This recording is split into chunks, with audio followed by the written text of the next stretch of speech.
Gabe, I long for you. Longing, a strong desire, especially for something unattainable. As deeply as I feel for you. As much as you are a requisite for my body. I know I cannot have you. I've never managed to put my true feelings for you into words, not out loud. Not on paper. Not to you. Not even to myself. This letter is the first time. Letter, a written or printed communication addressed to a person, company, etc. Usually sent by post in an envelope. Addressed to you. But makes its way to you, it shall never. I don't know exactly what it is I feel or when the feeling started. It definitely wasn't a fallen at first sight sort of thing, I guess, when you've known someone since a really young age. That's not really an option.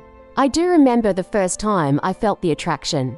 Your eyes were sparkling by the bonfire, like really sparkling. I'd always known you to be objectively attractive.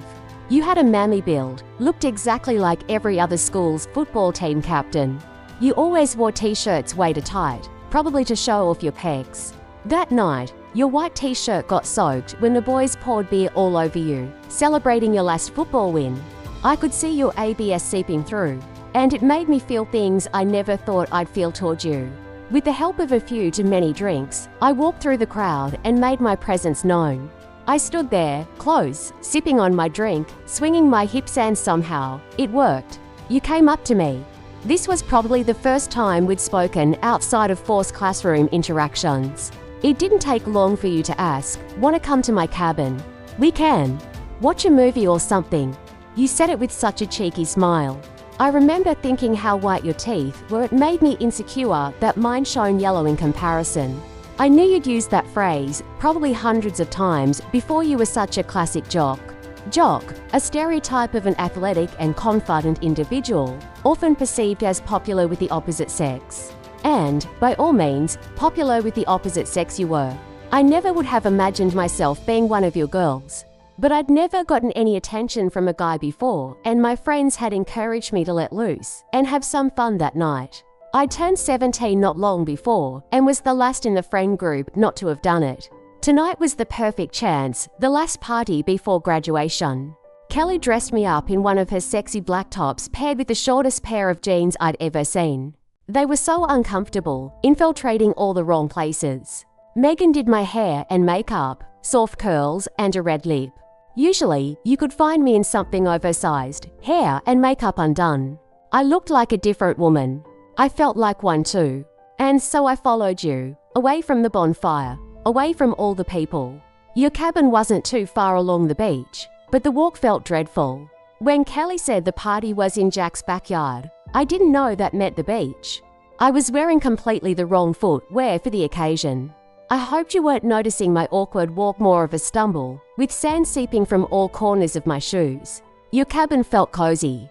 I'm guessing your mom was the one with the great taste in decor. I didn't ask whether anyone else was there. I knew you wouldn't have invited me over if they were. Want to watch the movie on the couch? Or want to go to my bedroom? We both knew where this was heading. We headed to your bedroom and watched about 5 minutes of a movie I can't even remember. The rest of the night was spent under the covers. That night was my first time for a lot of things. I think mostly it was my first time feeling seen. Feeling seen, a state in which part of our identity, emotions, needs, or physical presence gets fully recognized through various means. I never told you that you were my first. I always wondered if you could tell. Going to your cabin, my intentions were nothing more than what my friends had recommended. Go for a guy that you actually kinda dislike. Why would I do that? Kelly rolled her eyes, as if the answer was obvious. You won't get invested that way, you won't fall for him. Then Megan added, the only thing that should matter about the guy is if his lips look kissable. Your lips might have been the most kissable I'd ever seen. The next day, after having left you only a couple of hours earlier, I found myself craving more of you. Still, back then, all these feelings were nothing more than physical. These cravings were so strong though, that they kept me from pursuing anything with anyone else. Only one other time have I even kissed a guy after you. And for the whole makeout session, all I could think about were your lips on my body. It was only 3 years later, when you transferred to my university, that these feelings evolved into something even deeper. The last time I'd seen you was at high school graduation. I knew you'd be transferring. Kelly had mentioned it a couple of days prior. You think you're gonna try to hook up with Gabe again? Would be good for ya? I didn't talk to her about my constant cravings for you, but she knew you were my only. The last thing I expected was for you to walk into my chemistry lecture. How could your high school grades possibly have been good enough for you to be studying university-level chem? You still look the same, just a bit stronger, wider, and you didn't have that prideful smile you used to always carry around. Your eyes scanned the auditorium for a place to sit. For a split second, they met mine. I gave you a quick nod and smile. It would have been rude not to, right? But I guess that made you feel like you had to sit next to me. Hey, long time, no see. The lecturer started speaking before I could respond. I spent the entire lecture thinking of what I might say to you at the end of class. Should I ask about your injury? Give you my sympathies for having lost your sports scholarship at that fancy university of yours? No, you probably didn't want to talk about that. I should keep it casual. Maybe a classic, how you been? Though we both know the real answer to that. Soon enough, the lecture ended, the lights turned back on, and I turned to face you. I landed on, so how does it feel to be back home? It's good to see old familiar faces. And I really did miss the beach. The city's not always as fun to live in as people think it is. You said it with a hint of sadness. I could tell you weren't totally okay. You quickly checked your watch before I could respond. Sorry, I've got this thing with the counselor. They need to work out my credit transfers. See you around. Yeah, see ya.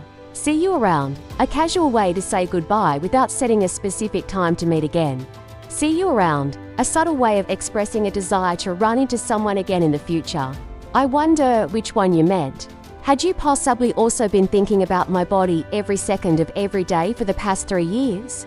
Had you figured out my schedule and taken this chemistry class on purpose, just to see me again?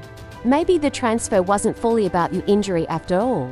Either way, you did see me twice a week in chemistry lecture. You sat next to me every time. You probably didn't know this, but I failed chemistry. In class, all I could ever think about was what small talk I would make with you when the lights turned back on. All that small talk added up, you know. I found out a lot about you. I discovered you weren't the jock I once thought I knew. You were a man now, a good one too. I saw you from a distance around campus, and the more I saw, the more I knew. I wanted you. For more than just your body. I wanted you for you. I talked to Kelly about wanting to hook up with you again.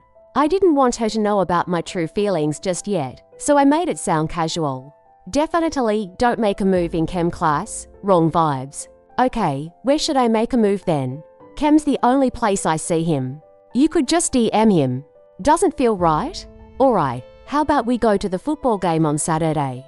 I heard he's helping out with the team. He'll definitely be there. On Saturday, I put on my cutter's little summer dress. It was only May, so I was probably going to be cold, but I needed to look my best for you. I remembered that one time I overheard you and the boys chatting in high school. Oh, you know what really gets me? When they do those two things with their hair. What are they called? You motioned to both sides of your head. French braids, jock. Kelly shouted as we walked past. I didn't know how to make French braids, so I asked Kelly to do my hair before the game. Can you make me to French braids, please? A look of confusion fell on her face. You never let me give you braids. You hate them? I just want to try something different tonight. No further questions were asked. You were standing on the sidelines of the field, handing players their water, cheering them on. I planned to go up to you after the game. I had my line perfectly rehearsed. Think you might want to head back to my dorm for a bit of fun later. You were obviously going to say yes. No guy ever declined such an offer. After we'd spent the night together, I would have asked you over and over until one day, between all the sex and seeing me more and more around campus, you fall for me. I was making my way down the stands, on my way to you, when I saw her running into your arms. You held onto her tightly, grabbing her waist. You leaned in closer and closer until your lips touched and intertwined. I ran out of the stadium at the sight. If she had been just another one of your girls, I could still have succeeded. But it was clear that this was more than that. You never would have kissed one of your girls in front of a whole stadium. I walked home that night. I took the beach route 3 miles instead of just 1. It was dark and cold, but I still took my shoes off and let my feet pace along the water. Tears flowed from my eyes, carrying the taste of salt to my mouth. My breath was short. I'd never had a panic attack before this felt like one. With every wave, my toes grew colder, which somehow made the weight in my chest feel a bit lighter. I took some deep breaths and started fabricating a plan. I had to find a way to have you. My body couldn't wait any longer. I wasn't thinking straight, which is why I did what I did when I got home. It's for months later today, and by the looks of it last weekend at the club, you fully moved on. I knew it was finally my time.